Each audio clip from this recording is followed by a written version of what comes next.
Je veux dire, c'est la dette accumulée par la France pour son engagement dans la guerre d'indépendance américaine, qui a précipité la Révolution.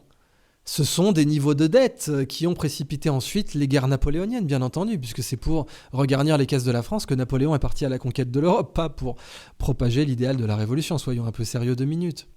Et puis ensuite, toujours, les niveaux de dette ont mené à la guerre. La Première Guerre mondiale, la Deuxième Guerre mondiale, aujourd'hui, beaucoup de gens misent sur une Troisième Guerre mondiale.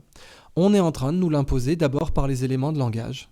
Screw your freedom, le réarmement démographique, les réquisitions, la loi de programmation militaire, le vocabulaire qui est en train de percoler lentement dans le discours politique, dans le discours en particulier de l'exécutif, mais aussi des corps constitués, mais aussi bien sûr de la presse milliardaire de l'extrême Occident, qui n'est là que pour répéter la doxa du pouvoir et faire en sorte d'enfermer les humains soit dans la pire confiscation de liberté publique de l'histoire de l'Europe, soit dans la Troisième Guerre mondiale.